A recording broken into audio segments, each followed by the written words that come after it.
Hello, magandang gabi po sa inyong lahat. Bago pong lahat, nais ko lang pong tanong sa inyo, maganda na ba ako? Okay. I don't,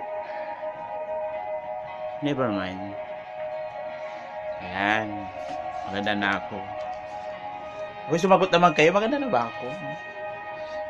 Alam nyo, bagong lahat, nais ko palang magpasalamat sa lahat ng nagla-like sa Facebook ko, sa lahat ng nagko-comment, mabuti man o masama, salamat pa rin. Alam nyo, bibigyan ko kayo ng tip kung paano pumili ng mga boboto ngayong eleksyon, right? Alam nyo, pag pumili ng mga taong iboboto nyo, hindi yung basta-basta lang na di porket sikat siya, porket gwapo, maganda, porket mayaman, porket maraming nag-like sa Facebook, yun na. Kailangan, ginulat mo ako Sarap nga yan. Hindi, yung bata lang, biglang binuksan yung pinto, nagulat ako. Muntik na malagdag yung puso ko. Ano ka ba?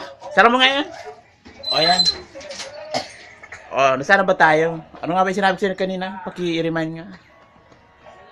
Oo. Yun. Paano pumili ng mga iboboto? Ganito yon. Alam nyo, kasi bata rin yung storbo Ayan na naman, binuksan na naman ulit. Alam nyo, pag pumili kayo ng iboboto nyo, yung mapagkakatiwalaan. Hindi yung pa-cute lang, paganda, pa-famous.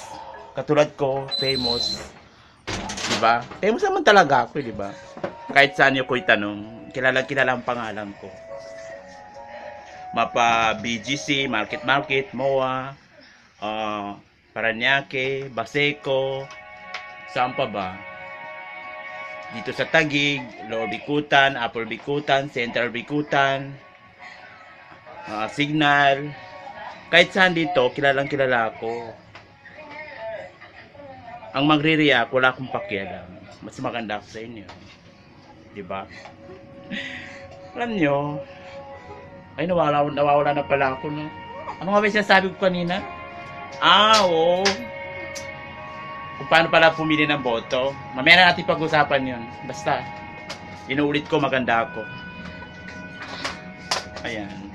Diba? Sana ba yung salamin? Ayan. Siya nga pala, andito ako ngayon sa bahay ko. Malamang. Alam naman bahay niyo. Ayan. O diba? Bagay ba? Wala akong pakialam kung sasabihin mo hindi bagay. Bakit? Maganda ka ba? Mas maganda ako sa'yo. Gusto mo? Sampaling kita. Punta ko dyan sa iyo. Sampaling kita. Ayan. Haggard, no? Galing kasi ako sa work. Kaya mukha akong haggard. Nawawala yung makeup ko. May nagnakaw. Wala ba nakakita sa inyo dyan? Kung sino nagnakaw ng makeup ko dito? Sana nawawala. Alright. Ito pa. Ano pa ba? Ito. Ayan. Pare, guwapo na ba ako? Sabi ko sa'yo mas guwapo ko sa'yo Diba?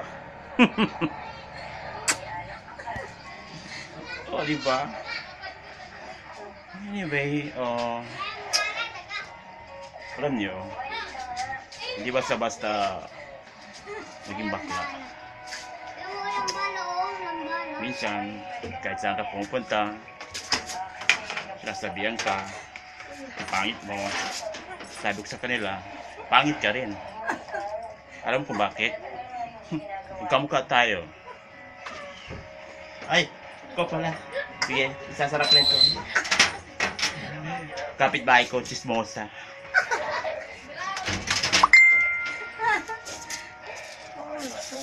Ano ba? Nagsasalita ako. Ito nga pala yung bata na anak-anakan ko. Anak ko sa labas. Diyan ka lang ha. Ayan, bagay na ba sa akin, anak? Hmm? Ako, maganda na ba? Ay, balik ulit. Para hindi halatang pangit ako. Ayan. Alam nyo, ang pagiging bakla, hindi basta-basta. Inuulit ko, ha? Ay, ang pagiging bakla. Nadala mo yan sa pagpanganak sa'yo ng nanay mo. Totoo naman, nadala ko talaga. Pagkamulat pa lang, bakla na ako. Diba?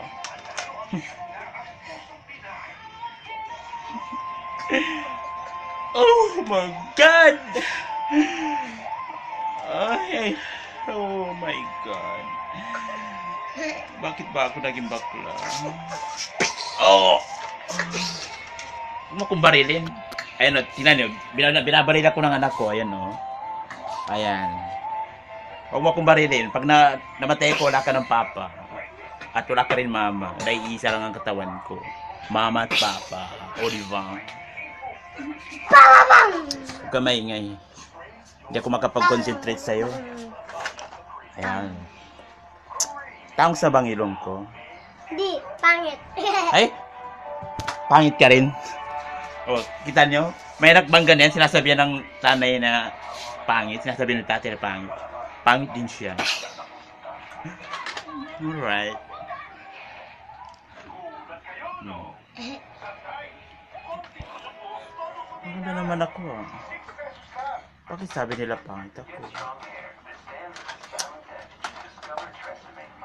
O diba? Nakita mo na ako.